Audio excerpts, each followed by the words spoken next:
ॐ अज्ञानतिमिरान्धस्य ज्ञानाञ्जनशलाकया चक्षुरुन्मीलितं येन तस्मै श्रीगुरुवे नमः।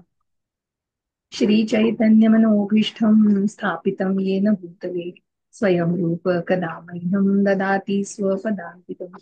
हे कृष्ण करुणा सिन्धो दीनबन्धो जगत्पते गोपेश गोपिका कान्त राधा कान्त नमोऽस्तुते।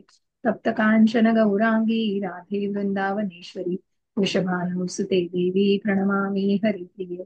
नम ॐ विष्णुपादाय कृष्णपृष्ठाय भूतले श्रीमते भक्तिवेदान्त स्वामिन् इति नामिने। नमस्ते सरस्वते देवे गौरवाणी प्रचारिणे निर्विशेष शून्यवादी पाश्चात्य देशतारिणे। जय हो श्री कृष्ण चैतन्य प्रभु नित्यानंद श्री अद्वैत गदाधर श्रीवासादि गौर भक्तवृंद। हरे कृष्णा कृष्णा कृष्णा हरे हरे हरे राम राम राम हरे हरे कृष्णा कृष्ण कृष्णा हरे हरे हरे राम राम हरे हरे कृष्णा। स्वागत आहे माताजी तुमचं या अध्ययन वर्गामध्ये। तर आपण 12व्या श्लोकापासून सुरुवात करूया। 12वा अध्याय चालू आहे आपला भक्ती योगाचा मार्ग चाललेला आहे आणि या भक्ती योगाच्या माध्यमातून आपण जाणलेलं आहोत की भगवंतानी ज्या अर्च विग्रहाची म्हणजे आपण जे म्हटलं की जे शिक्कामोर्तब केलेलं असतं, मग कुठलीही आपण त्या इथे पोस्टाच्या पेटीचं उदाहरण घेतलं की कशा प्रकारे अर्च विग्रहाचं महत्व आणि आपण ही जी पूजा केली जाते मंदिरांमधल्या मूर्तीची पूजा, तर ती प्रतिष्ठापना केली जाते, त्याच्यावरती पूर्ण सगळे मंत्रोच्चार आणि सगळ्या सप्त नद्यांचं पाणी या सगळ्याचा अभिषेक करून तिथे आवाहन केलं जातं आणि भगवंतांचा तिथे वास असतो। अशी ही प्रतिष्ठापना केलेली जी मूर्ती असते त्याला विग्रह म्हणतात, अर्च विग्रह। आणि त्याची जी पूजा केली जाते आणि म्हणूनच भगवंत म्हणतात की या भगवान रूपाशी म्हणजेच की जसं उदाहरण दिलेलं आहे की हा भगवान रूप की जे हे द्विभुजधारी रूप आहे की द्वापार युगामध्ये सुद्धा अर्जुनाला भगवंतांच्या याच रूपाशी अर्जुन जोडला गेला होता आणि म्हणूनच 11व्या अध्यायात जेव्हा अर्जुनाला कुठेतरी त्या अ, अ, अद्भुत अशा त्या विशाल अशा त्या विराट रूपाची भीती वाटली आणि कुठेतरी त्याला ते रूप नको वाटलं, कारण तिथे कुठेतरी रौद्रता होती, तिथे कुठेतरी ती उग्रपणा होता त्याच्यामध्ये। आणि म्हणून अर्जुनाने विनंती केलेली आहे की मला तुमचा परमात्मा आणि मग शेवटी भगवान रूप भगवंतांनी दाखवलेले जे फक्त भक्तीच्या मार्गातूनच व अनन्य भक्ती किंवा अनन्य भक्ती अशा प्रकारे जे शुद्ध भक्तीमध्ये आहेत आणि भक्त या भगवंतांना या रूपामध्ये नक्कीच बघू शकतात आणि जोडले जातात त्यांच्या या रूपाशी। आपण हा श्लोक घेऊया आणि मग पुढे जाऊ। श्रेयो हि ज्ञानमभ्यास्यात् ज्ञानात् ध्यानं विशिष्यते ज्ञानात् कर्मफल त्यागात् शांती निरंतरम। हरे कृष्णा। माताजी अनुवाद वाचायचा आहे। हरे कृष्णा। कोण वाचतं? हा वाचा माताजी तुम्ही, चालेल। तुला जर असा अभ्यास करणे शक्य नसेल तर ज्ञानाचे अनुशीलन करण्यात तू स्वतःला संलग्न कर. तथापि ज्ञानापेक्षा ध्यान श्रेष्ठ आहे आणि ध्यानापेक्षाही कर्मफलांचा त्याग करणे श्रेष्ठ आहे. कारण अशा कर्मफल त्यागामुळे मनुष्याला मनःशांती प्राप्त होते. हरे कृष्ण. हरे कृष्ण हरे कृष्ण। आणि म्हणून मग भगवंतांनी जे ऑप्शन दिलेले आहेत की कशा प्रकारे तू तुझं मन आणि बुद्धी, मग अनन्य भक्ती जर शक्य नसेल, तुझं मन आणि बुद्धी तू माझ्यावर एकाग्र कर, तेही जमत नसेल तर तू माझे जे नियम आहेत जे साधना भक्ती, मग त्या साधना भक्तीचा अवलंब कर, तेही जमत नसेल तर तू माझ्यासाठी कर्म कर, फळांचा त्याग करून कर्म कर, आणि तेही जमत नसेल तर मग निश्चितच, आणि ज्या प्रकारे भगवंतांनी सांगितलेलं की जे काही तुझ्याकडे आहे, मग तुझा वेळ तू अर्थार्जन करतो आहेस, त्याच्यात भाग जो आहे कृतज्ञता म्हणून भगवंतांना अर्पण करूया। तर ही भक्तीचा हा मार्ग अतिशय यथेच्छ प्रकारे, कारण तिथे ना भावना महत्वाची आहे, कारण भवग्रही जनार्दन आहेत भगवंत, भक्त वत्सल आहेत आणि म्हणूनच इथे भावाला महत्व आहे।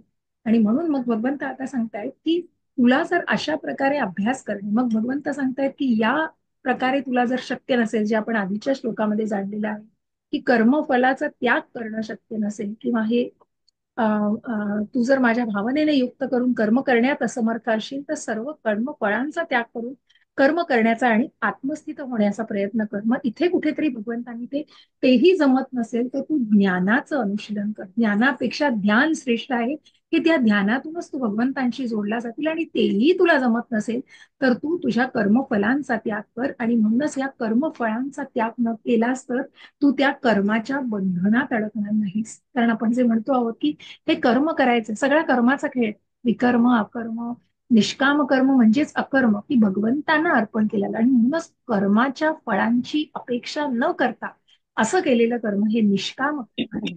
आणि म्हणून इथे दोन विधी भगवंतांनी सांगितलेले आहेत, की साधना भक्ती आणि रागानुगा भक्ती. अर्थात भगवंतांविषयी अनुराग उत्पन्न करणे, ज्यांना कृष्ण भावनेच्या तत्वांचे वास्तविकपणे पालन करता येत नाही, त्यांनी ज्ञानाचे अनुशीलन करणे योग्य आहे. कारण ज्ञानाद्वारे मनुष्य आपली स्वरूप स्थिती जाणू शकतो.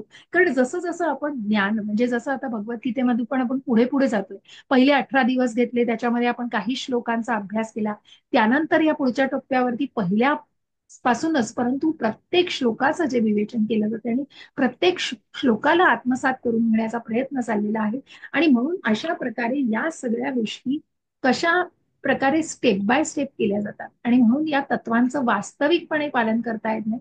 त्यांनी ज्ञानाचं, मग हे ज्ञान नॉलेज कीप्स एनलाइटनिंग यू. मनातले बरेच जे काही विचार असतात, आपल्या मनात शंका असतात, त्या शंकांना उत्तरं मिळतात कशामुळे? ज्ञानामुळे. आणि म्हणून भगवंत म्हणतात ज्ञानाचं आपोआपच, ज्ञानाचं अनुशीलन केलं तर आपोआपच या गोष्टी सगळ्या कनेक्टेड आहेत.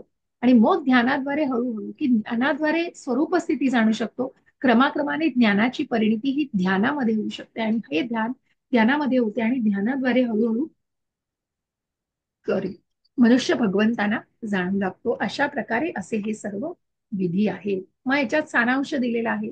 परम लक्ष्याची, भगवंतांची प्राप्ती करण्यासाठी दोन विधी आहेत. प्रथम क्रमिक विधी आणि दुसरा प्रत्यक्ष विधी. की कशा प्रकारे कृष्ण भावना भावित भक्ती हा प्रत्यक्ष विधी आहे, आणि दुसऱ्या विधींपेक्षा कर्मफलाचा त्याग याच्यामध्ये समाविष्ट असतो. त्यानंतर मनुष्याची क्रमाक्रमाने ज्ञान प्राप्ती, ध्यान, परमात्मा साक्षात्कार, पुरुषोत्तम भगवान स्वरूपाचा साक्षात्कार अशी उन्नती होते. मग ही स्टेप बाय स्टेप. म्हणून भगवंतांनी आधीच्या याच्यात सांगितलं की कुठेतरी जो बॉडीली कन्सेप्शनशी जोडलेला आहे, कुठेतरी जो शारीरिक कन्सेप्शनशी जोडलेला आहे, त्याला कुठेतरी हे कठीण जाईल की भगवंतांच्या या भगवान रूपाशी जोडलं जाणं थोडंसं कठीण जाईल. पण अशक्य नाहीये, अभ्यासाने हे निश्चितच शक्य आहे. हे भगवंतांनी आधीच्याही अध्यायामध्ये आपल्या याचा उल्लेख केलेला आहे. आणि म्हणून मनुष्य क्रमिक विधीचा अथवा प्रत्यक्ष विधीचा स्वीकार करू शकतो. प्रत्यक्ष पद्धतीचा स्वीकार करणे प्रत्येकाला शक्य नसते, म्हणून अप्रत्यक्ष पद्धती सुद्धा चांगलीच आहे. तरीही या ठिकाणी जाणणे आवश्यक आहे की अर्जुनाला अप्रत्यक्ष विधी सांगितलेला नाही, कारण पृथ्वी पूर्वीपासूनच तो प्रेमभक्तीच्या स्तरावर स्थित आहे. जे या प्रेमभक्तीमध्ये स्थित नाहीत त्यांच्यासाठी अप्रत्यक्ष विधी योग्य आहे. त्यांनी कर्मफल त्याग, ध्यान, ज्ञान, ध्यान, परमात्म्याची आणि ब्रह्माची अनुभूती या अनेक पद्धतींद्वारे स्वतःला उन्नत करावे. परंतु भगवद्गीतेबद्दल सांगावयाचे तर भगवद्गीतेत प्रत्यक्ष पद्धतीवर जोर देण्यात आलेला आहे. सर्वांनी प्रत्यक्ष पद्धतीचा स्वीकार करून भगवान श्रीकृष्णांना शरण जावे असे सूचित करण्यात आलेले आहे. कारण तिथे कुठेतरी डायरेक्ट रिलेशन, जे भगवंतांशी संबंध जोडला जातो. आणि म्हणूनच मग कर्मफल त्याग, ध्यान, ज्ञान, ध्यान, परमात्म्याची आणि ब्रह्माची अनुभूती अशा अनेक प्रकारे तुम्ही स्वतःला उन्नत करू शकता. हे कसं केलं जाणार आहे? उत्तम आध्यात्मिक गुरुच्या मार्गदर्शनाखाली. आणि म्हणूनच हे स्पिरिच्युअल नॉलेज, हे जे ज्ञान आहे ना, हे ज्ञानच तुम्हाला पुढे पुढे एनलाइटन करून पुढे पुढे पुढे तुमचा आध्यात्मिक प्रगती साधायला निश्चितच मदत होते. अद्वेष्टा सर्वभूतानां मैत्रः करुण एव च, निर्ममो निरहंकारः समदुःख सुखक्षमी, सन्तुष्टः सततं योगी यतात्मा दृढनिश्चयः, मय्यर्पितमनो बुद्धिर्यो मद्भक्तः समे प्रियः. भगवंत आता सांगतायत पुढच्या श्लोकापासून, योमद भक्त प्रिय, योमद भक्त समे प्रिय, असा भक्त मला प्रिय आहे. कसा भक्त? तर भगवंत सांगतायत. हरे कृष्ण. योजना माताजी वाचना, वाचा. हो, वाचते.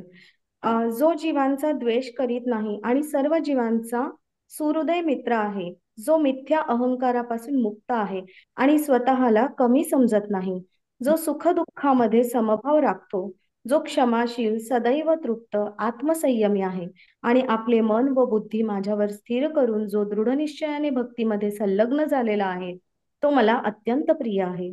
हरे कृष्ण हरे माताजी. कृष्ण. हे जे ज्ञान दिलेलं आहे बघा, की हा जो मग भगवंतांनी सांगितलेलं आहे की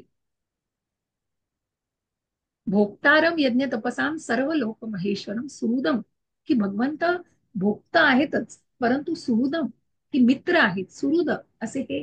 मग जे आपल्या आपण ज्या चौथ्या अध्यायामध्ये बघतो की जिथे भगवंतांनी सांगितलेलं आहे, चौथ्या का पाचव्या अध्यायाच्या शेवटी आपल्याला बघायला मिळेल, भोक्तारम यज्ञ तपसाम सर्व लोक महेश्वरम सुहृदम सर्व भूतानां ज्ञात्वा माम शांती मृच्छती, की मी सर्व यज्ञ तपस्यांचा परमभोक्ता, सर्व ग्रहलोक देवदेवतांचा परमेश्वर आणि मी सर्व जीवांचा हित करता आहे, सर्व जीवांच्या कल्याणाची इच्छा करणारा आहे, हे जाणून माझे पूर्ण ज्ञान असणारा सांसारिक सुखापासून शांती प्राप्त करतो. आणि हेच शांतीचं सूत्र भगवंतांनी पाचव्या अध्यायामध्ये शेवटच्या श्लोकात सांगितलेलं आहे. आणि म्हणूनच जो भगवंतांचा द्वेष करत नाही, भगवंतांनी अर्जुनाला तेही सांगितलं 9व्या अध्यायात की तू माझा मत्सर करत नाही, द्वेष करत नाही. आणि म्हणूनच जो जीवांचा द्वेष करत नाही, सर्व जीवांचा सुहृद मित्र आहे, जो भगवंतांप्रमाणेच आहे.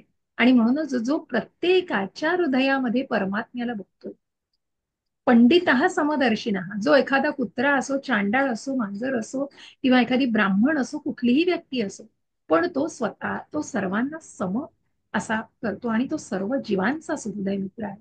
जो मिथ्या अहंकारापासून, जो खोटा इगो बाळगत नाही, हे मी केलंय, आणि म्हणूनच तो भोगता कोणाला समजतोय, भगवंताला. स्वतःला स्वामी समजत नाही.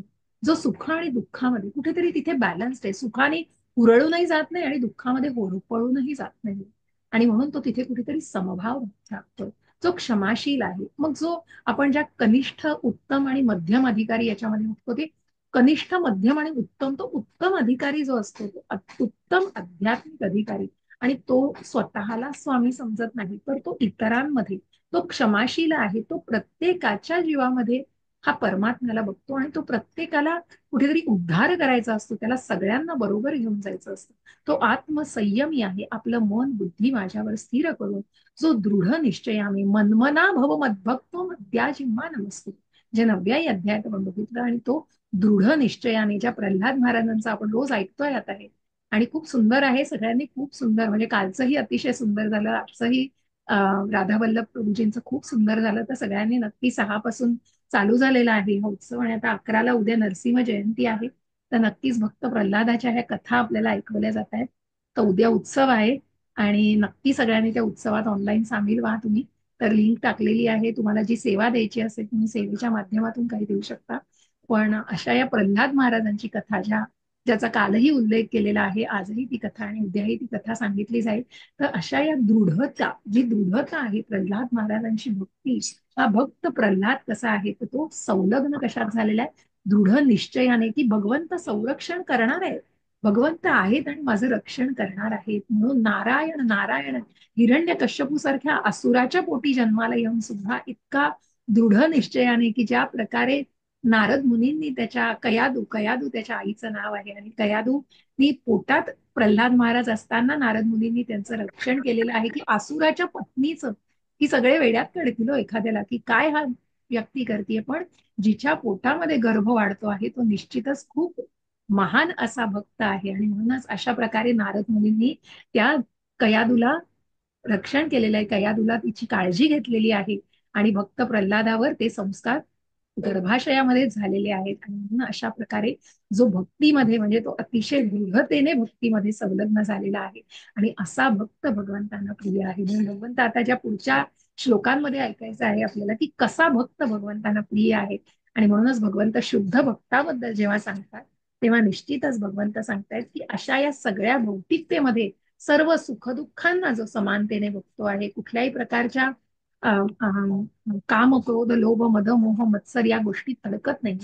आणि म्हणूनच तो पूर्णपणे जाणतो की श्रीकृष्ण हेच आदी पुरुष आहेत, म्हणून त्याला कोणीही विचलित करू शकत नाही. या सर्व गुणांमुळे तो आपलं मन आणि आपली बुद्धी पूर्णपणे भगवंतांवर स्थिर करू शकतो, कारण तो बॉडीली कन्सेप्शन पासून पूर्णपणे वेगळा झालेला असतो. तो आत्म साक्षात्कारी, मी शरीर नाही आत्मा आहे, आणि गुह्यम गुह्यतरम आणि गुह्यम असं जे गुह्य ज्ञान, गुह्यतरम असं जे, आणि अतिगुह्य जे आपण राजगुह्य ज्ञान ऐकलेलं आहे, की परमात्म्याचा अंश आहे भगवंत, की आत्मा आहोत, आत्मा तू शरीर नाही आत्मा आहेस, आणि आत्मा हा परमात्म्याचा अंश आहे.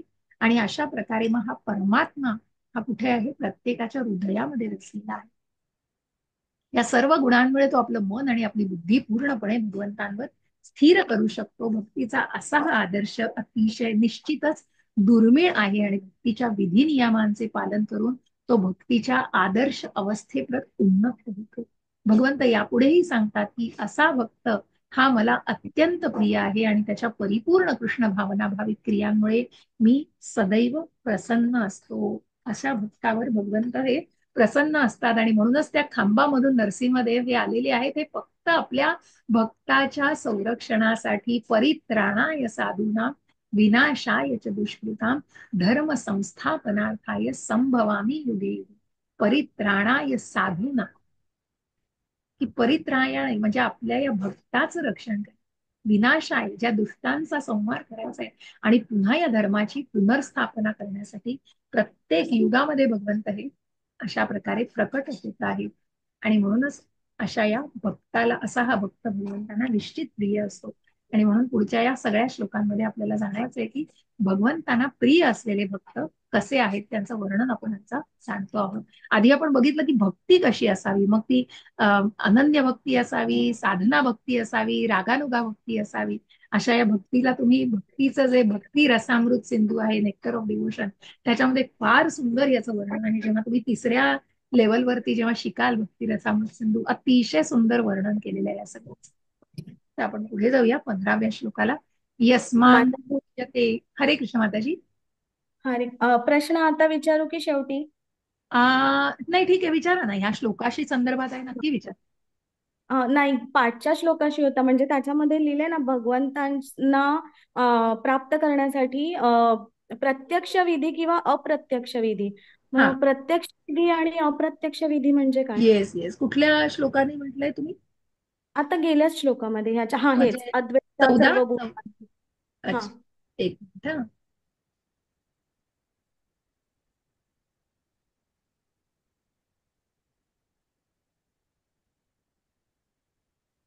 नाही, हा आपण आत्ता घेतला ना, याच्या आधीचा एक्झॅक्टली, त्याच्या हा, आधीचा दिसतो, म्हणूनच आधीचा. मी विचारलं की संदर्भ त्याला काय आहे. हा हा, की परमलक्ष्याची भगवंतांची प्राप्ती करण्यासाठी दोन विधी आहेत. प्रथम क्रमिक विधी आणि दुसरी प्रत्यक्ष विधी.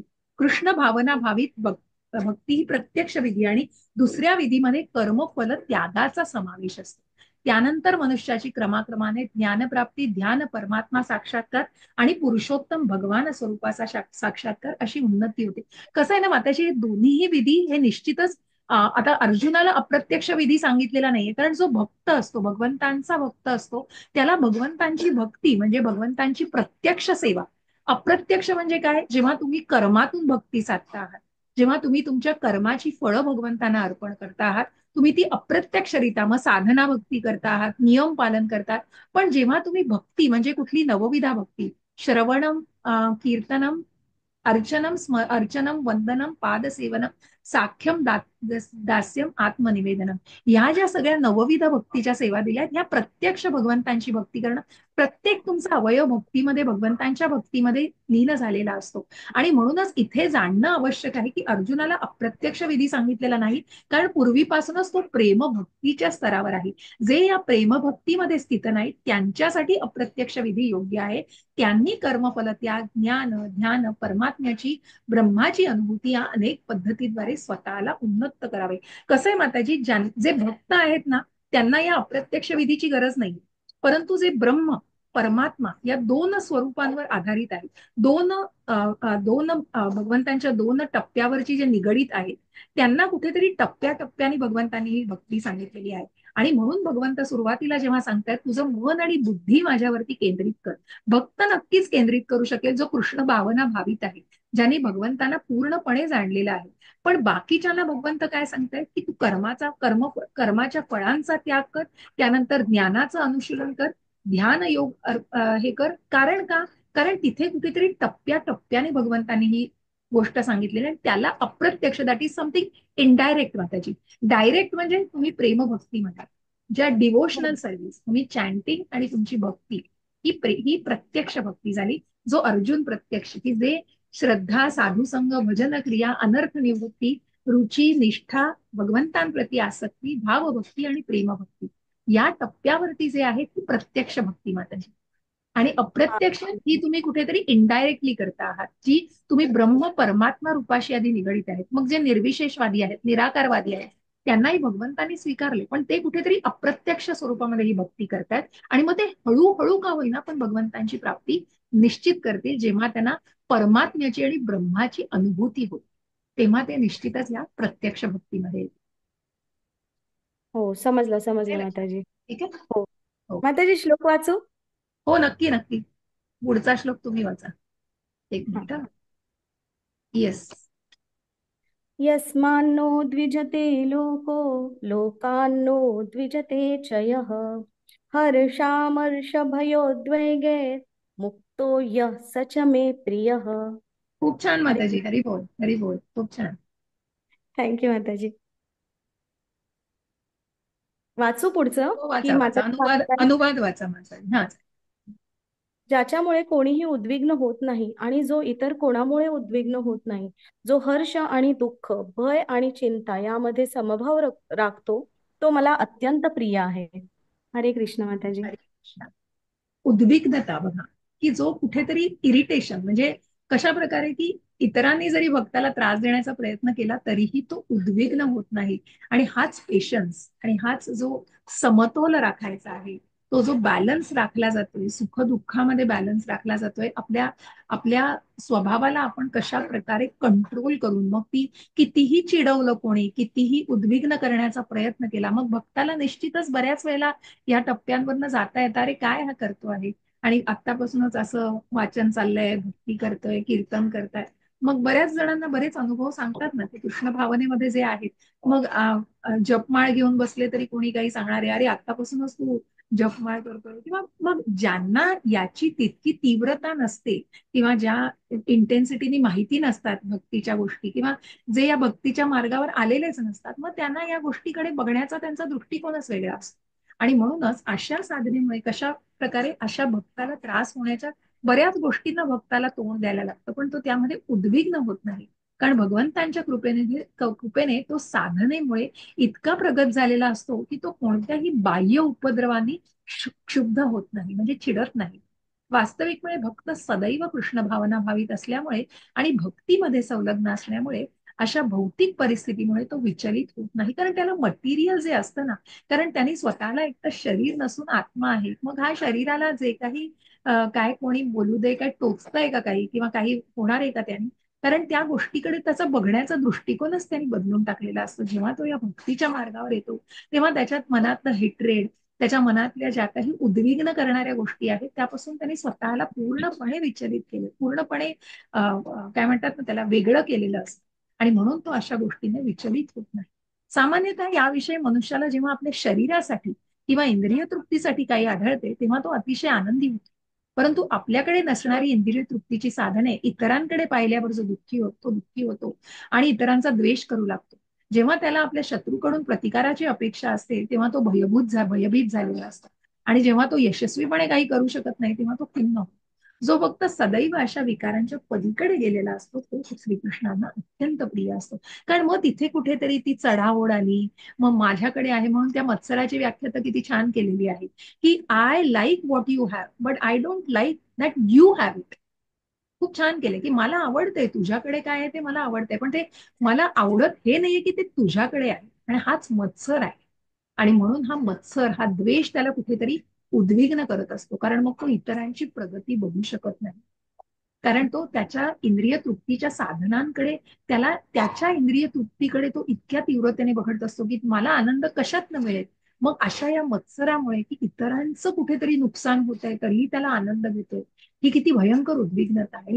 ही किती चुकीची वृत्ती आहे. आणि अशा प्रकारे मग द्वेष करू लागणं ही किती चुकीची गोष्ट आहे. आणि मग मग शत्रूकडून असलेल्या प्रतिकाराची, मग त्याला कुठेतरी टिट फॉर टॅट असं कोणीतरी मिळालं तर त्या निश्चित तो भयभीत झालेला असतो त्या प्रतिकाराला. Then he cannot even take that. तर त्याच्यामुळे मग तो यशस्वीपणे काहीच करू शकत नाही. आणि मग तो कुठेतरी डिप्रेस होत जातो, कुठेतरी मग डिमोटिवेट होत जातो, खिन्न होतो. कारण मग आपण काय मिळवतोय आणि आपण कशासाठी ती गोष्ट मिळवतोय त्याच्यातली जी संतुष्टीची जी व्याख्या आहे ती स्वतःच्या इंद्रिय तृप्तीसाठी तर आहे, पण त्याच्या द्वेषाचा, मत्सराचा दुर्गंध येतोय त्याला. मग अशा गोष्टीचं काय करायचं? अशी गोष्ट कुठेतरी तुम्हाला खालीच नेणार हो. आणि म्हणून असा भक्त जो आहे, भगवंतांचा भक्त या सगळ्या विकारांच्या पलीकडे गेलेला असतो. आणि असा भक्तच भगवंतांना प्रिय असतो, की जो निश्चितच कुणाचाही मत्सर करत नाही, उलट सगळ्यांना बरोबर घेऊन जायचंय. आणि म्हणूनच तो जो उत्तम अधिकारी असतो तो प्रत्येक भक्तामध्ये, म्हणून जेव्हा कनिष्ठ, मध्यम, की कनिष्ठ फक्त देवाला मानतोय मंदिरात जाऊन, पण तो भक्तांकडे त्या दृष्टिकोनातून बघत नाही. मग मध्यम अधिकारी कुठेतरी थोडासा प्रगती करून तिथलं कीर्तन, संकीर्तन, मग भगवंतांची भक्ती, नामस्मरण याच्यामध्ये येतो. आणि जो उत्तम अधिकारी आहे तो निश्चितच प्रत्येक भक्तामध्ये त्याला निश्चितच परमात्मा दिसतोय, कारण प्रत्येकाच्या हृदयामध्ये तो परमात्म्याला बघतो. असा भक्त भगवंताला निश्चितच प्रिय आहे. हरे कृष्ण माताजी, तुम्हाला श्लोक वाचायचा? कोणाला विचारतो? हा, तुम्हालाच माताजी. योजना माताजींचं वाचून झालंय. अनपेक्षः सुचिर्दक्ष उदासीनो गतं व्यतः सर्वारंभ परित्यागी यो मद्भक्त समे प्रियः. जो माझा भक्त साधारण दैनंदिन क्रियांवर अवलंबून नसतो, जो शुद्ध, कुशल, चिंतारहित, दुःखमुक्त आणि कोणतेही फल प्राप्त करण्यासाठी महत्प्रयास करीत नाही, तो मला अत्यंत प्रिय आहे. हरे कृष्ण. हरे कृष्ण, हरे कृष्ण. मग जो शुद्ध, कुशल, चिंतारहित, दुःखमुक्त आणि कोणतंही फल प्राप्त करण्यासाठी, मग भक्ताला जो आहे ना, भक्ताला लिबरेशन, त्याला मोक्ष पण नको असतो. जेव्हा तुम्ही भक्ती रसामृत सिंधूमध्ये बघाल, तर या भक्ताला मोक्ष सुद्धा, मुक्तीची सुद्धा अपेक्षा नसते, कारण त्याला फक्त भगवंतांची सेवा करायची. मग याही जन्मात आणि पुढल्याही जन्मात आणि जिथे कुठे असू तिथे भगवंतांची सेवा, भगवंतांच्या सेवेमध्ये स्वतःला पूर्णपणे वाहून घ्यायचंय. आणि म्हणूनच अशा प्रकारे तो शारीरिक व्याधींपासून पूर्णपणे वेगळा असतो. असा भक्त, की भक्त हा कोणत्याही एका विशिष्ट पक्षाची बाजू घेत नसल्यामुळे तो चिंतामुक्त असतो. तो सर्व उपाधीतून मुक्त असल्यामुळे कधीच दुःखी होत नाही. शरीर हीच एक उपाधी आहे हे जाणून शारीरिक दुःखांपासून तो मुक्त असतो. भक्तीला प्रतिकूल असणाऱ्या कोणत्याही गोष्टीचा शुद्ध भक्त स्वीकार करीत नाही. उदाहरणार्थ, प्रचंड इमारतीच्या बांधकामासाठी पुष्कळ शक्ती खर्ची पडते. जर असं बांधकाम त्याला भक्तीमध्ये प्रगत करण्यास लाभदायक ठरत नसेल, तो त्याचा अंगीकार करीत नाही. भगवंतांसाठी तो मंदिर बांधू शकेल आणि त्यासाठी सर्व प्रकारचे कष्टही करील, परंतु स्वतःसाठी एखादी मोठं घर बांधणार नाही. आणि म्हणूनच जो आत्म इंद्रियांवांचे तारो ना काम, श्रीकृष्ण इंद्रियांवांचे तारो ना प्रेम. आणि म्हणूनच तो स्वतःच्या इंद्रिय तृप्तीसाठी न जगता तो भगवंतांच्या इंद्रिय तृप्तीसाठी, भगवंतांना संतुष्ट करण्यासाठी जे कर्म करतो आहे, तो भक्त भगवंतांना निश्चितच प्रिय असतो. कारण त्याला स्वतःसाठी असं काही नको असतं. मग मला हे दे, मला ते दे, जो फक्त खोट्या अहंकारात असतो, की माझं हे मी मिळवलेलं आहे, मला असंच ठेवायचं आहे, या सगळ्या गोष्टींपासून, कारण त्याला त्या शारीरिक भावनेपासूनच तो कुठेतरी अतिशय दूर गेलेला असतो. आणि म्हणूनच अतिशय मोठे मोठे फ्लॅट्स आणि असे हवेत आणि बंगले हवेत, त्यापेक्षा तो त्या मंदिरासाठी कार्य करतो. निश्चितच त्याला जे काही, आणि म्हणूनच भगवंतांनी जेव्हा आधीच्याही अध्यायांमध्ये सांगितलं, की जो तेव्हा स्वतःच्या इंद्रिय तृप्तीसाठी न करता भगवंतांच्या इंद्रिय तृप्तीसाठी, त्यांच्या संतुष्टीसाठी जेव्हा कर्म करत असतो, तेव्हा त्याला त्या कर्माच्या फळांपासूनही वंचित राहावं लागत नाही. त्याला वेगळं काहीही भगवंतांकडे मागावं लागत नाही. आपोआपच जे योग्य आहे ते भगवंत त्याला देऊ करत असतात. कारण भगवंतांनी 9व्या अध्यायातच सांगितले, भगवंत भक्तीचं तर रक्षण करतातच, जे तुझ्याकडे उणं आहे ते सुद्धा मी तुला देतो. आणि म्हणूनच स्वतःच्या इंद्रिय तृप्तीचा न विचार करणारा, पण भगवंतांच्या संतुष्टीसाठी सेवा करणारा आणि भक्तीमध्ये असणारा असा भक्त भगवंतांना निश्चितच प्रिय आहे. वाचा योजना माझं. हरे कृष्ण. हरे कृष्ण. यो न रुष्यति न द्वेष्टि न शोचति न काङ्क्षति शुभाशुभ परित्यागी भक्तिमान्य समे प्रियः. हरे कृष्ण. हरे जो हर्षही होत नाही आणि दुःखही करीत नाही, शोकही करत नाही किंवा आकांक्षाही करीत नाही, आणि ज्याने शुभाशुभ गोष्टींचा त्याग केला आहे, असा भक्त मला अत्यंत प्रिय आहे. हरे हरे कृष्ण. जो भौतिक लाभामुळे शुद्ध भक्त हर्षित होत नाही आणि दुःखीही होत नाही, तसंच आपल्याला एखादा पुत्र किंवा शिष्य मिळवण्यास तो फारसा उत्सुक नसतो, किंवा ते न मिळाल्यामुळे तो दुःखीही होत नाही. आपली अतिशय प्रिय अशी वस्तू गमावल्यामुळे तो शोकही करत नाही. त्याचप्रमाणे इच्छित वस्तू प्राप्त न झाल्यास व्यथितही होत नाही. अशा सर्व प्रकारच्या शुभाशुभ पाप कर्मांच्या तो पलीकडे असतो आणि भगवंतांच्या संतुष्टी प्रित्यर्थ तो सर्व प्रकारची संकट सहन करण्यास तयार असतो. त्याच्या भक्तीमध्ये कोणतीही गोष्ट बाधक ठरत नाही. असा भक्त श्रीकृष्णांना अत्यंत प्रिय असतो. मग या भक्तीमध्ये त्याच्या कोणतीही गोष्ट बाधक ठरत नाही, की अशा प्रकारे त्या भक्त्याला म्हणजे त्याला कुठलीही संकट आली तरीही त्याला तोंड देण्याची त्याची पूर्णपणे तयारी असते. अशी ही भक्ती श्रीवास ठाकूर जे आहेत ना, तर श्रीवास ठाकूर हे चैतन्य महाप्रभूंच्या काळातले भक्त. ही कथा त्याला अनुरूप अशी कथा आहे या श्लोकाला. तर श्रीवास ठाकूरांकडे चैतन्य महाप्रभूंच्या काळात ते रात्री ते संकीर्तन चालत असेल आणि हे श्रीवास ठाकूरांच्या घरामध्ये चालत असेल. जे पंचतत्व मंत्रांपैकी आपले आहेत ना, श्रीवास ठाकूर जे नारद मुनींचं आपण म्हणतो की जय हो श्रीकृष्ण चैतन्य प्रभू नित्यानंद श्री अद्वैत गदाधर श्रीवासादी, अद्वैत आचार्य गदाधर पंडित आणि श्रीवास ठाकूर असे हे जे तीन शिवांचे राधाराणी आणि नारदांचं जे प्रतिनिधित्व करतात, अशा प्रकारे या नारदांचं म्हणजे भक्तांचं प्रतिनिधित्व करणारे नारदांचं रूप असलेले श्रीवास ठाकूर जे चैतन्य महाप्रभूंच्या काळातले भक्त. आणि अशा या भक्ताकडे संकीर्तन चालत असे रात्रीच्या वेळेला.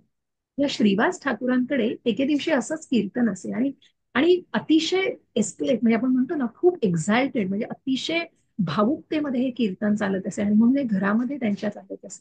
तर अशा या कीर्तनाच्या एका दिवशी चैतन्य महाप्रभू एका खोलीमध्ये इथे कीर्तन चालू होतं आणि दुसऱ्या खोलीमध्ये श्रीवास ठाकूरांचा मुलगा मृत झालेला होता आणि त्या दुसऱ्या खोलीमध्ये त्याचं मृत शरीर ठेवलेलं होतं आणि त्यांची बायको तिथेच होती ती आणि ती रुदन करत होती. ती अतिशय व्यथित होती आणि आपला मुलगा गेलेला आहे.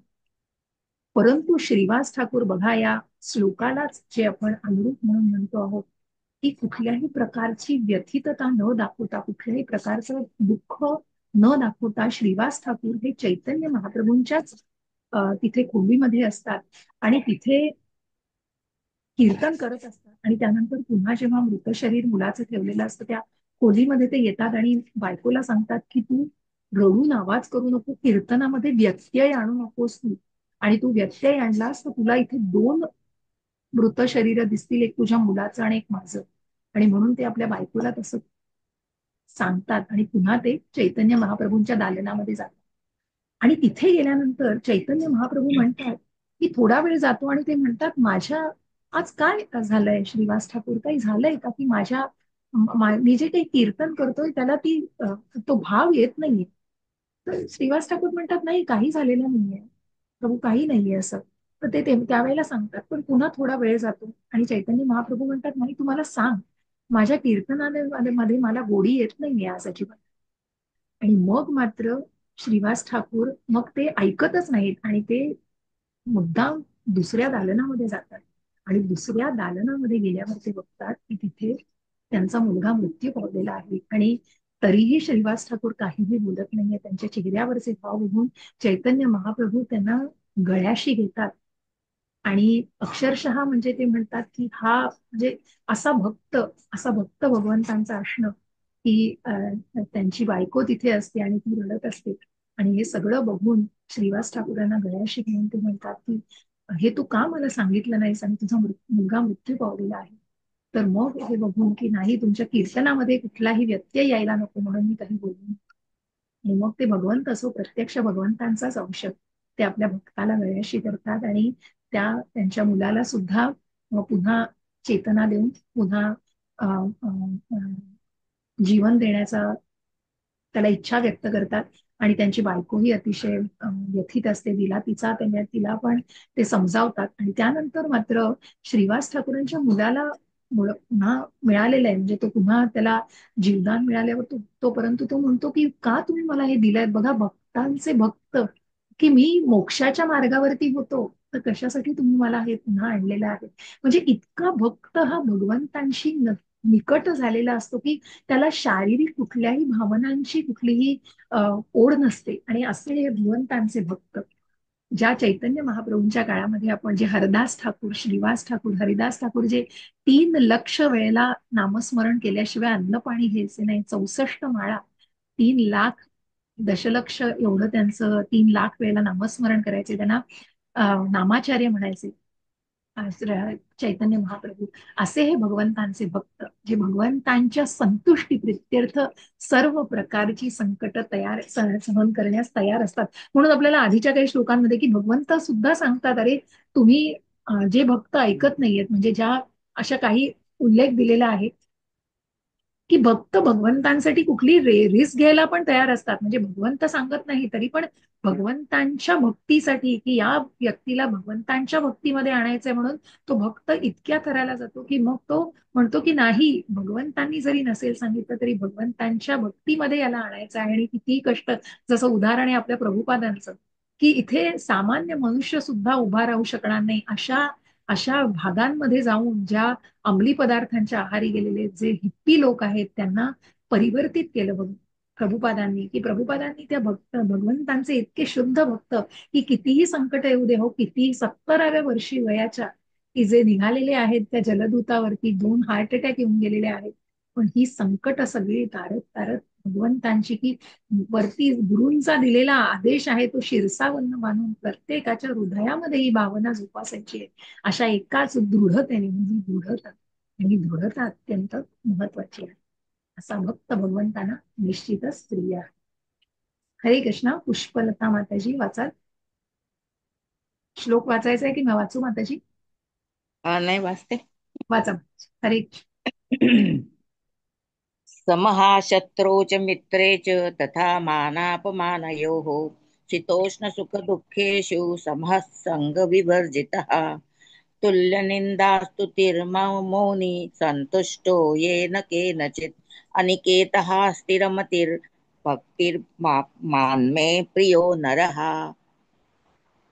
जो मनुष्य शत्रू आणि मित्र यांच्या ठिकाणी समान असतो, जो मानापमान, शीत उष्ण, सुख दुःख, स्तुती निंदा यामध्ये समभाव राखतो, जो कुसंगापासून नेहमी मुक्त असतो, सदैव शांत आणि जे काही मिळेल त्यात संतुष्ट असतो, जो घरादाराची काळजी करत नाही, ज्ञानामध्ये स्थित आहे आणि भक्तीमध्ये संलग्न झालेला आहे, तो मला अत्यंत प्रिय आहे. हरे हरे कृष्ण. कृष्ण. हरे कृष्ण. आणि असंच हा श्लोकाला संदर्भातच एक मिनिट हा.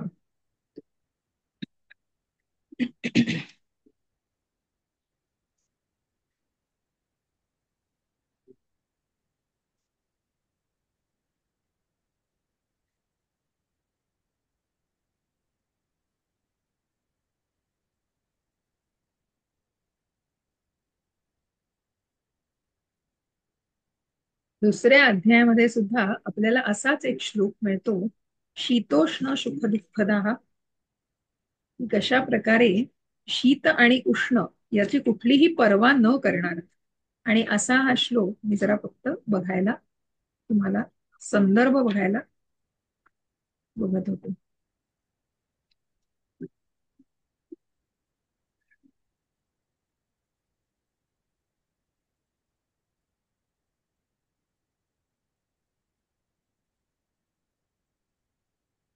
ते बघ. हा.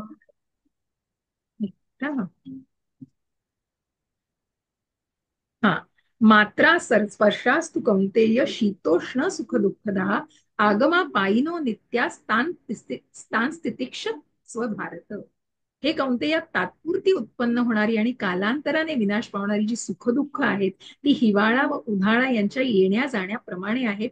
हे भरतवंशजा ती सुखदुःखे इंद्रियांना होणाऱ्या जाणीवेपासून निर्माण होतात, आणि मनुष्याने ती क्षुब्ध न होता ती सहन करण्यास, मनुष्याने ती क्षुब्ध न होता सहन करण्यास शिकली पाहिजे.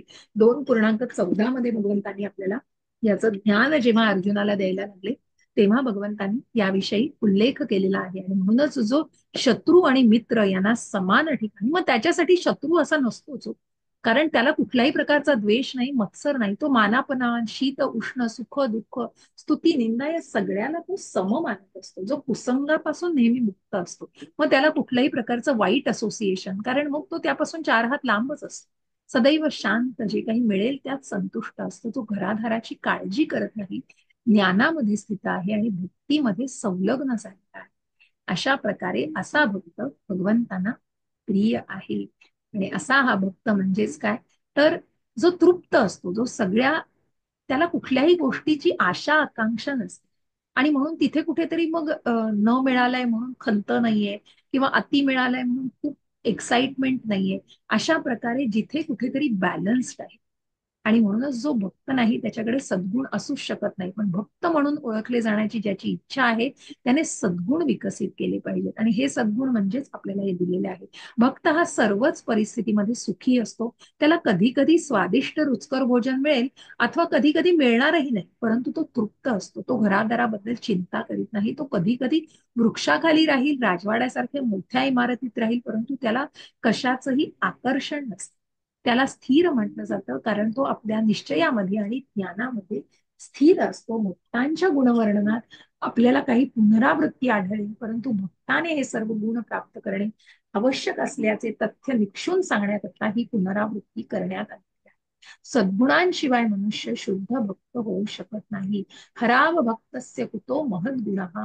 जो भक्तांनाही, अर्थात जो भक्त नाही, त्याच्याकडे सद्गुण असूच शकत नाही. भक्त म्हणून ओळखले जाण्याची ज्याची इच्छा आहे त्याने सद्गुण विकसित केलेच पाहिजे. हे सद्गुण प्राप्त करण्यासाठी त्याला विशिष्ट बाह्य प्रवास करणे आवश्यक नाही, तर कृष्ण भावनेमध्ये आणि भक्तीमध्ये संलग्न झाल्याने असे गुण आपोआपच विकसित व्हायला मदत होते, होण्यास मदत होते. वेगळं त्याला काहीच करायला नाही लागत. तो जेव्हा कृष्ण भावना जोपासतो आणि ती भावना जोपासता जोपासता आपोआपच त्याच्यामध्ये जे काही बदल घडून येतात, जे ट्रान्सफॉर्मेशन होतं, ते निश्चितच त्या सद्गुणांच्याच मार्गावरती असतं. म्हणून त्याला वेगळं त्या सद्गुणांसाठी कुठलेही प्रयास करायला लागत नाही. कृष्ण भावना तेवढी सफिशियंट आहे त्याला त्या सद्गुणांमध्ये नेण्यासाठी. असा भक्त, असा सद्गुणांनी भरलेला भक्त निश्चितच भगवंतांना अतिशय प्रिय असतो. म्हणूनच या भक्तीचा मार्ग अतिशय काय म्हणतात ना आपण, ज्या 9व्या अध्यायात अतिशय सुलभ आहे, आनंद देणार आहे. आणि ही भक्ती म्हणजे कशात न साधायचे, नामस्मरण आणि सेवा. आणि म्हणूनच जो भक्त या नामस्मरणात आणि सेवेमध्ये गुंतलेला आहे तो निश्चितच भगवंतांना अतिशय प्रिय आहे. शेवटचा श्लोक योजना माताजी वाचणार. हरे कृष्ण.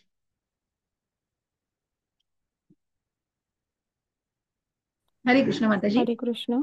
हा. आवाज येत नाही मला. आवाज थांबला का? आवाज थांबला माताजींचा. हा. येतोय आवाज? मला वाटलं की मलाच असं होतंय नेटवर्क इश्यू. नाही नाही. येतोय का आवाज? तुमचा येतोय आवाज आता? हरे कृष्ण. माझा आवाज येतोय? काहीतरी गडबड होते.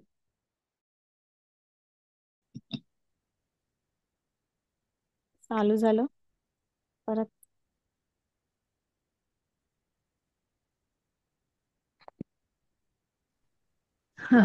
काहीतरी नेटवर्कचाच इश्यू होता माताजी. ओके, मी आहे होस्ट. मी पुन्हा शेअरिंग करते. एक हम्म. काहीतरी नेटवर्कचा इश्यू बऱ्याच वेळेला होतोय, हल्ली कळत नाही. ठीक आहे, येतोय आवाज आता? हो, येतोय येतोय. आवाज येतोय. आवाज. तेच हा. नेटवर्कचाच इश्यू आहे काही. ठीक आहे, वाचा माताजी. हो. ये तु धर्म्यामृतमिदै यथोक्तं पर्युपासते श्रद्दधाना मत्परमा भक्तास्तेतीव मे प्रियाः. हरे कृष्ण. हरे जे कृष्ण. या अविनाशी भक्ती मार्गाचे अनुसरण करतात आणि मला परमलक्ष्य मानून श्रद्धेने पूर्णतया संलग्न होतात ते मला अत्याधिक प्रिय आहे. हरे कृष्ण माताजी. हरे कृष्ण. जे अविनाशी भक्ती मार्गाचं अनुसरण करतात आणि मला परमलक्ष्य, मन्मना भव मद्भक्तो मद्याजिम्मा नमस्तो, की कशा प्रकारे माझं म्हणजे माझ्यावरती लक्ष केंद्रित करून मन आणि बुद्धी यांना एकाग्र करणं म्हणजे काय, तर कुठेतरी फोकस करणं. आणि म्हणूनच दुसऱ्या श्लोकापासून या अध्यायामध्ये सांगितलंय मय्या वेश्य मनोयेवा, माझ्यावर मन स्थिर करून. शेवटच्या श्लोकापर्यंत ये तू धर्मामृतम पितम, शाश्वत कार्यांचा धर्म भगवंतांनी त्यांना प्राप्त करण्याच्या दिव्य सेवा पद्धतींचं वर्णन केलेलं आहे. असे विधी भगवंतांना प्रिय आहेत आणि जो मनुष्य या विधींमध्ये संलग्न होतो याचा भगवंत स्वीकार करतो. अर्जुनाने प्रश्न विचारला होता की यापैकी श्रेष्ठ कोण, निर्विशेष ब्रह्माच्या मार्गामध्ये संलग्न झालेला की भगवंतांच्या साक्ष प्रत्यक्ष सेवेमध्ये. हेच माताजी अप्रत्यक्ष आणि प्रत्यक्ष, की जो भगवंत ब्रह्माच्या मार्गाने निर्विशेष ब्रह्माच्या मार्गे, मग तिथे कुठेतरी अप्रत्यक्ष विधी आहे. पण जो प्रत्यक्ष विधीमध्ये झालेला आहे का मग अप्रत्यक्ष विधीमध्ये, तर तेव्हा भगवंत याचे इतकं स्पष्ट उत्तर देतात की आध्यात्मिक साक्षात्कारासाठी भगवत भक्ती हा अत्यंत उत्तम म्हणजे सर्वोत्तम विधी आहे, यात मुळीच संदेह नाही. दुसऱ्या शब्दात सांगावयाचे तर या अध्यायात निश्चित केले आहे की सत्संगाद्वारे मनुष्याच्या ठायी शुद्ध भक्तीविषयी आसक्ती निर्माण होते. त्यायोगे मनुष्य आध्यात्मिक गुरुचा स्वीकार करतो आणि त्याच्याकडून श्रद्धा, आसक्ती आणि भक्तिभावाने श्रवण, कीर्तन आणि भक्तीच्या विधी नियमांचं पालन करण्यास आरंभ होतो. म्हणूनच प्रत्येक ठिकाणी मी हे उल्लेख करते की भक्तीचा पहिला टप्पा हा श्रद्धा आहे. आडातच नाही तो पोऱ्यात कुठून येणार. भगवंतांविषयी श्रद्धा असणं महत्वाचं आहे, तरच पुढे जाऊ शकाल हो. तर मग तो साधुसंग होईल, भजन क्रिया. तिथे कुठेतरी भगवंत आहेत मान्यच नसेल, अस्तित्वच भगवंतांचं मान्य नसेल, तिथे प्रश्नच मिटतो. मग कुठेतरी ते तथाकथित मायावादी आणि निराकारवादी. मग साकार निराकार मध्ये वेगळं रूप आहे. मग निराकारवादी जरी शंकराचार्यांनी सांगितलंय की जे अद्वैतवादी, जे अद्वैत धर्माला म्हणतात की कुठेतरी मग एकच एकरूप होऊ शकतो आपण देवाशी, पण त्यांनी पुन्हा सांगितलंय गोविंद आदि पुरुषम तमहम जाने, की त्याने भगवंतांना सर्वश्रेष्ठ सर्वोत्तम असा मानलेला आहे. जे शंकराचार्य आहेत जरी ते अद्वैत मार्गावरती असतील तरी निश्चितच त्यांनी भगवंतांना सुप्रीम पर्सनॅलिटी, की जे सर्वोच्च नियंत्रक आहेत ते भगवंतच आहे. आणि म्हणून इथे कुठेतरी श्रद्धा, साधू संग. मग आपण जेव्हा बघतो बघा की ही श्रद्धा कधी वाढीस लागणार आहे, जेव्हा आपण या भक्तांच्या संगतीत असतो. म्हणून इस्कॉनचं हेच वैशिष्ट्य आहे की तुम्ही ती भक्तांचा संग मिळतो. तिथे कीर्तन सतत चालू असतं, संकीर्तन चालू असतं. लोक अगदी काय म्हणतात ना, बेभान झालेले असतात त्या कीर्तनामध्ये. आणि मग तिथे त्या कीर्तनाचा नाच जो आपल्या प्रभुपादांनी दाखवलेला आहे की तो संकीर्तनाचा, हरिनामाचा नाच असतो आणि अगदी बेभान होऊन जातो तो भक्त, की जसं आपल्या पांडुरंगाच्या वारीमध्ये हो, जय हरी विठ्ठल, जय जय विठ्ठल. म्हणजे तो वारीचा वारकरी असा पूर्णपणे तन मन धनाने, पूर्णपणे तन मनाने त्या वारीमध्ये मग्न झालेला असतो. आणि अशा या भक्तीमध्ये मग तो भक्त म्हणजे कसा होतो भक्त, तो भक्तीने पूर्णपणे संलग्न झालेला आणि भक्तीमध्ये पूर्णपणे चिंब झालेला असा भक्त असतो तो. आणि असा हा मनुष्य भगवंतांच्या दिव्य सेवेमध्ये संलग्न होत असतो. हाच मार्ग या अध्यायामध्ये सांगण्यात आलेला आहे. म्हणून भगवत प्राप्ती करता केवळ भक्ती हाच एकमेव साक्षात आध्यात्मिक साक्षात्काराचा मार्ग आहे. म्हणून त्या भक्तीच्या मार्गाला लिफ्ट म्हटलंय हो, कारण तुम्ही टप्प्याटप्प्याने जाल ना, तिथे कुठेतरी कर्मयोग आहे, ज्ञानयोग आहे, ध्यान योग आहे, अष्टांग योग आहे. हे सगळं मिळेल तुम्हाला, भगवंतांशी जोडले जाल, पण कुठेतरी स्टेप बाय ते जिने चढायला लागतील. पण भक्ती तुम्हाला लिफ्ट सारखी आहे हो. त्या तिथे तुम्हाला निश्चितच भगवंतांशी, तुम्ही भगवंतांना मानताय, भगवंतांना पूर्णपणे संलग्न झालेला आहात, कारण तिथे भगवंतांची सेवा करता. बघा त्या विठ्ठलाची पूजा करताना, म्हणजे आजच त्या विठ्ठलाच्या मंदिरामध्ये की प्रत्यक्ष प्रत्यक्ष तो पुजारी मध्ये भगवंतांची पूजा करत असतो. किती सुंदर प्रकारे भगवंतांना नाव घालणं, भगवंतांवर मग सगळे आंघोळ घालून त्यांना सगळं ते गंध लावण्यापासून आणि हळदीचा लेप, म्हणजे इतकी भगवंतांशी जवळून एवढी जवळीक त्या पुजाऱ्याला असते. आणि कितीतरी कथा आहेत याच्यावरती की असा हा भक्त त्या भगवंतांशी इतका जोडला गेलेला असतो की मग अशा प्रकारे भगवंतांच्याच सगळ्या इंद्रियांमध्ये त्याला संतुष्टी असते. स्वतःसाठी असं काही वेगळं काही नको असतं. या अध्यायात सांगितल्याप्रमाणे केवळ आध्यात्मिक साक्षात्काराकरता परमसत्याच्या निर्विशेष स्वरूपाची शिफारस करण्यात आलेली आहे.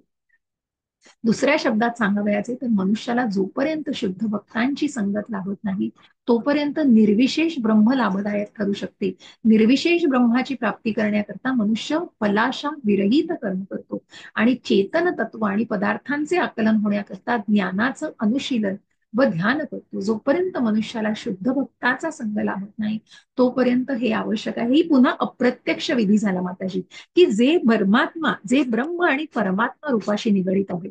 याचा अर्थ हा आहे या मधल्या ओळींचा की जे निर्विशेष ब्रह्माची प्राप्ती करण्याकरता त्यांना कशा प्रकारे करायला लागेल, तर त्या ब्रह्माशी म्हणजे त्या ब्रह्मज्योतीमध्ये पूर्णपणे विलीन होण्याचं त्यांचं कुठेतरी स्वप्न असतं. म्हणजे त्यांना कुठेतरी ते वाटत असतं तशा प्रकारे व्हावं. आणि ते कशा प्रकारे साधतात, तर कर्मफलाविरहित. मग त्या कर्माच्या फळाची अपेक्षा न करता ते साधू शकतात. चेतन तत्व आणि पदार्थांचे आकलन होण्याकरता मग जे मॅटर आहे आणि स्पिरिट आहे, की तू शरीर नाही, तू आत्मा आहे आणि हा आत्मा परमात्म्याचा अंश आहे. आणि अशा प्रकारे या सगळ्यांचं आकलन हे कसं होणार आहे? हे कसं होणार आहे? ज्ञानाने. Knowledge keeps enlightening you. भगवंत सांगतायत नैनम छिन्नंती शस्त्राणी नैनम दहती पावका. ही आत्म्याचं तू काही करू शकत नाही. देहिनोस्मिन्यथा देहे तथा तोमार जरा. देहिनोस्मिन्यथा देहे तथा श्लोक गेला माझ्या डोळ्यातून, एक मिनिट. देहिनोस्मिन्यथा देहे कौमारम यौवनम जरा तथा देहांतर प्राप्तीत धीरस पत्र न मुह्यत. धीर मनुष्य या चेंजेसला की देहिनोस्मिन्यथा देहे म्हणजे देहामधून हा अविरतपणे कोण चालत असतो? आत्मा चाललेला आहे. पण शुद्ध भक्त आणि जो दृढ झालेली धीर व्यक्ती आहे ती या बदलाशी कुठल्याही प्रकारे त्याने घाबरून जात नाही. कारण त्याला माहिती आहे हा आत्मा आहे आणि हा आत्मा अविरतपणे या शरीरामधून की अगदी बालपणापासून ते वृद्धत्वापर्यंत हे शरीर जीर्ण होईपर्यंत तो त्या शरीरामध्ये आहे आणि ते शरीर एकदा जीर्ण झालं की ते शरीर सोडून तो एखादी वस्त्र बदलल्याप्रमाणे दुसरं शरीर धारण. अशा प्रकारे या गोष्टीला निश्चितच तो योग्य प्रकारे जाणू शकतो. सुदैवाने मनुष्यामध्ये कृष्ण भावनेत संलग्न होण्याची इच्छा विकसित झाली तर त्याला आध्यात्मिक साक्षात्कारातील क्रमिक पद्धतीचे अवलंबन करायची गरज नाही. कारण कृष्ण भावना म्हणजेच भक्ती हो. आणि म्हणून मग जर भक्तीच्या मार्गावरती आलात तर ही स्टेप बाय स्टेप गरजच नाहीये. तिथे ज्ञानयोग नकोय, ध्यान योग नकोय, कर्मयोग नकोय. डायरेक्ट भक्ती योगामध्ये तुम्ही संलग्न होऊ शकता. आणि म्हणूनच अशा प्रकारे भगवद्गीतेतील मधल्या 6 अध्यायांमध्ये वर्णन केल्याप्रमाणे भक्ती ही अधिक अनुकूल आहे. मनुष्याने प्राणधारणाकरिता भौतिक पदार्थांची चिंता करण्याची आवश्यकता नाही. कारण भगवत कृपेने सर्व गोष्टी आपोआप घडून येत असतात, घडून येतात. या प्रकारे भगवद्गीतेच्या भक्तियोग या 12व्या अध्यायावरील भक्ती वेदांत भाष्य संपन्न. हरि ओम तत्सत. हरे कृष्ण कृष्ण कृष्ण हरे हरे, हरे राम राम राम हरे. हरी बोल. हरे कृष्ण. इथे आपला 12वा अध्याय संपन्न झालेला आहे. खूप सुंदर अध्याय आहे हा. संपूच नाही असं वाटतं, इतकी गोड भक्तीचा योग आहे हा. तर इतकेही दाखले खूप आहेत भक्तीचे दाखले देण्यासाठी. तर निश्चितच अनेक जसं आपण म्हणतो की भक्तीच्या या मार्गावरती जो भक्त भगवंतांसाठी जी काही संकट असतील, ज्या काही मार्गातून तो चाललेला असतो त्याचं त्याला जराही काही वाटत नसतं. कारण तो त्या भौतिकतेमध्ये स्वतःला पूर्णपणे त्याने वेगळं केलेलं असतं. तो भगवंतांच्या संतुष्टी करता कार्य करीत असतो. हरे कृष्ण. काही प्रश्न आहेत का याच्यावरती? काही नाही माताजी, खूप सुंदर आहे हा अध्याय. फारच छान अध्याय आहे. सुंदर आहे नक्कीच. हो. शेवटच्या श्लोकाप्रमाणे तुम्ही सांगितलं ना, इस्कॉनला मी तुम्हाला व्हिडिओ पाठवला होता ना हो, प्रभूजींचा. येस येस, गेला होता ना. उद्या जा ना माताजी, जमत असेल. जायचं होतं पण म्हणजे माझ्या धीराचं लग्न उद्याच आहे नेमकं. ओ अच्छा, उद्याच आहे. बरं बरं बरं. हा. पण नक्की मग जा. नंतर आहेत काही उत्सव असतात, तिथेच आहात म्हणून मी तुम्हाला सुचवलं. नाही, मला त्यांनी सांगितलं होतं की संडेला या, प्रभूजी स्वतः हो बोलले हो होते. हो हो. आले होते. हा, मग त्यांनी विचारलं तुम्ही भेटलात ऑनलाईन. नामनिष्ठ प्रभूजींना? हो, भेटले. मग त्यांनी खूप छान. विचारलं ऑनलाईन क्लास करता का? तर म्हटलं हो, मराठीच्या पूजा माताजी आहेत ना, त्यांची सेकंड लेवल चालू आहे. ओ पूजा, येस येस. हो, कारण बऱ्याचदा मीटिंग्स होत असतात आणि प्रभूजींचं वेगळंच आहे. खूप छान तो. म्हणजे मी हा. सांगते ना की एवढं मंदिराने भरपूर दिलंय ना आणि प्रभूजींचं सगळं हो. मार्गदर्शन आहे आणि त्यांची खूप मोठी कृपा आहे, खूप आशीर्वाद आहे की आपल्याला म्हणजे आता या 4-5 वर्षामध्ये जे काही मंदिराकडून मिळालंय त्याच्यात शब्दात वर्णन करणं खरोखर कठीण आहे. आणि प्रत्यक्ष हो. मँगलोरला जाऊन तर फार सुंदर अनुभव आले. खूप छान सेवा आणि आहे. संकीर्तन इतकं सुंदर चालू असतं ना त्यांच्या खूप मुखातून, ते छान, इतकं छान वाटतं ना ऐकायला, खूप फार छान, छान खूप वाटतं. खूप छान. हा. खरंच. आणि जेव्हा त्या जेव्हा पोशाख. मिळेल तेव्हा नक्की जा. जेव्हा जेव्हा जमेल तेव्हा नक्की मंदिरात जा. हो, जात असते माताजी, जेव्हा जमेल तेव्हा जाते. आता नेमकं त्या तिथे गेलोच होतो ना, तर मग हो, आम्ही तिथे गेलो, मुलं पण होती बरोबर, मग घेऊन गेलो मुलांना नक्की. सुद्धा. छान छान. हरी बोल. चांगलंय. हा. असं. गुणश्री माताजींना भेटणार ना, तेच त्यांचा आलेला मेसेज मला की योजना माताजी आलेला. भेटणार. हो, आलेला मला मेसेज. आणि हा. मीनवाईल तेवढ्यात तुमचा मला व्हिडिओ पण आला. तर मग त्या माझ्याशी हा. चॅटिंग करतच होत्या की योजना माताजी येऊन गेल्या म्हणून मंदिरामध्ये. आणि त्या बोलल्या हा. असाल ना तुम्ही त्यांना, तर त्यावेळेस आणि गुणश्री माताजींना हा. जेव्हा आम्ही प्रत्यक्ष गेलेलो तेव्हा आम्ही खूप म्हणजे आता सध्या चालूच असतं आणि मग इनिशिएशनच्या वेळी वगैरे त्यांच्याशी सतत कॉन्टॅक्ट चालू असतो आणि प्रत्यक्ष मँगलोरला पण त्यांच्या बरोबर खूप फिरणं झालं. कारण बरीच तयारी करायची होती हा. ना. त्यामुळे मग त्यांची हा. छान आहे. खूप छान आहे सगळे ते. खूप छान आहेत भक्त तिथले. परिवार खूप. हो, मला म्हणले प्रसाद वगैरे घेऊन जा, खालीच आहे म्हणून आता. हो हो. तर म्हंटल हो हो घेते म्हणून. नाही, जमेल तेव्हा नक्कीच जा जा. खूप छान वाटतं, वेगळाच संघ असतो तो. आणि एक वेगळंच म्हणजे वाईब्स आहेत तिथे मंदिरामध्ये, अक्षरशः खूप छान वाटतं आणि हा छान माझी वाटतं. आई पहिल्यांदाच आली होती म्हणजे असं इस्कॉन हो ना. टेम्पल मध्ये आधी गेली होती. पण म्हणते अगं खूप छान आहे, खूप छान आहे. पहिले म्हणजे ती अशी बडबड करायची, तुझं काय हे वय आहे का, किती लहान आहे, असं आहे तसे आहे. हेच बघताला म्हणून म्हटलं ना आता, की हे असं ऐकायला लागतच असतं. पण खूप छान जेव्हा असं प्रत्यक्ष बघतात आणि हे करतात, की त्यांनाच ती गोडी आपोआपच म्हणजे त्यांनाही ती गोडी लागते ना, नक्कीच कळतं त्यातलं. नाही, चांगलं आहे. हा मी म्हणते ना, की जे आपण कुणावर काही लादू शकत नाही, पण जो तो आपापल्या माध्यमातून भगवंत ज्यांचं निवड करतात, भगवंतांच्या कृपेने आपली निवड केली आहे, तर आपण आहोत या मार्गात.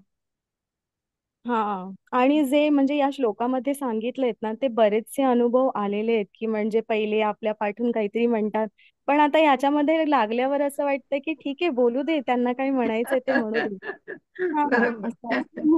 हा फार फरक त्याचं पडतो आपण ते म्हणजे आपल्या मॉडरेशन सोडून देतो. हा, एक्झॅक्टली. हा, म्हणजे त्यामुळे सोडून आपल्याला देतो. काही वाटेन असं होतं. नक्कीच, नक्कीच. आणि जेव्हा आपण हा सतत या संघामध्ये राहतो ना, तेव्हा हे काही वेगळंच असतं. म्हणजे सांगते ना, की त्याला काही हे नसतात, कंपॅरिझन नाहीये कुठेच या मटेरियल याच्याशी असं. आणि तो वेगळाच हा आनंद असतो म्हणजे भक्तांच्या संगतीचा. हा आणि आपले रिलेशन पण त्याच्यामुळे बरेचसे सुधारतात बऱ्याच प्रमाणात कुठेतरी आपण सुद्धा बॅकआउट होतो की नाही ठीक आहे नक्कीच. चालू दे, जे होतं असं. बरोबर, बरोबर. हा म्हणजे हे श्लोक फार रिलेट झाले रिलेट 12व्या झालेत. अगदी, अध्यायामध्ये. अगदी. हा 12वा अध्याय खूप रिलेट करतो. खूप रिलेट करतो. प्रत्यक्ष हा आपल्या भक्तीमध्ये खूप आयुष्याशी रिलेट. हा नक्कीच, नक्कीच. हम्म आपण तेच त्याच्यातनं शिकून आपण जास्तीत जास्त आत्मसात करून ते जगण्याचा प्रयत्न करणे हेच महत्वाचं आहे. त्याचा प्रयत्न हा करू शकतो आपण. खूप कठीण आहे, आपण म्हणतो प्रपंचात आहोत, खूप कठीण आहे, पण निश्चित हा आपल्यामध्ये जे काही योग्य बदल आवश्यक आहे ते आपण निश्चितच घडवू शकतो. म्हणजे आपला प्रपंच सांभाळायचाच आहे, आपल्या कमिटमेंट सगळ्या करायच्याच आहे, पण ते करताना सुद्धा आपण या गोष्टी कशा प्रकारे करू शकतो हेच भक्तीचा योग सांगतो. आणि म्हणून तर आता या ऑनलाईन माध्यमामधून भगवंतांच्या कृपेने ती सेवा देऊ शकतो, हे किती मोठा आनंद आहे. की कोविडमध्ये आपल्याला कुठेतरी ब्लेसिंग इन डिसगाईज म्हणजे आपल्याला हे वरदानच मिळालंय ना हे.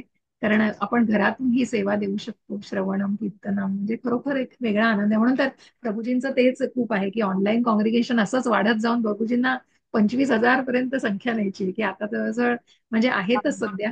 पण आता 56वी बॅच आपली जूनमध्ये सुरू होईल, त्यामुळे जवळजवळ कोटी हा लोकांपर्यंत हा उपक्रम पोहोचलेला आहे घराघरांमध्ये. आणि खूप ऑनलाईन हा म्हणजे जे येत आहेत ते थोडे दिवस येऊन जातात, पण जे अगदी कायम राहणारे सुद्धा बरेच. म्हणजे आता जेव्हा उत्सवाच्या वेळेला जवळजवळ 500-600 म्हणजे 12 भाषांमधनं म्हणजे बघा ना, अक्षरशः हो दुबई आणि सिंगापूरमधनं सगळे आलेले होते तेव्हा. खूप छान, हम्म खूप वेगळाच अनुभव म्हणजे. सांगते ना, की याला काही वर्णन नाही. म्हणजे ही जी असोसिएशन आहे हे एक वेगळंच असतं, याचा आनंद वेगळाच असतो. आणि म्हणजे प्रत्यक्ष तिथे जाणं ना हा अनुभव याहीपेक्षा छान अगदी, आहे. अगदी. प्रश्नच नाही, प्रश्नच नाही. म्हणजे तिथे ते एकदा ते म्हणजे ते मला मुग्धा माताजींनी सगळे आंबे वगैरे पाठवलेले बरं का तेव्हा.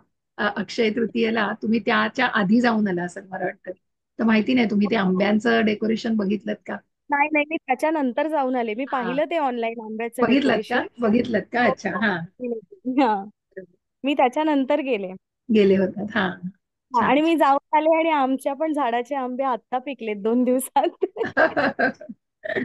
बरोबर. त्यांनी रत्नागिरीहून पाठवलेले माताजींनी, त्यामुळे खूप छान पण सगळं केलेलं. प्रभूजी गेल्या मीटिंगला आम्हाला म्हणाले, देखो आम, इतने सारे आम खा रहे हैं, बहुत आम खा रहे हैं अभी हम लोग. त्यामुळे मग भागवत पण म्हणालेले हम भी खा रहे और गायों को भी खिला रहे. खिला रहे. बरोबर. हा खूप आणि हे आता गोशाला पण फार सुंदर केली आहे. छान केली आहे ना, हो बरोबर. हो सुंदर चांगली केली झाली. आहे आता येस, गोशाला. येस, बरोबर. हा येस, हरी बोल.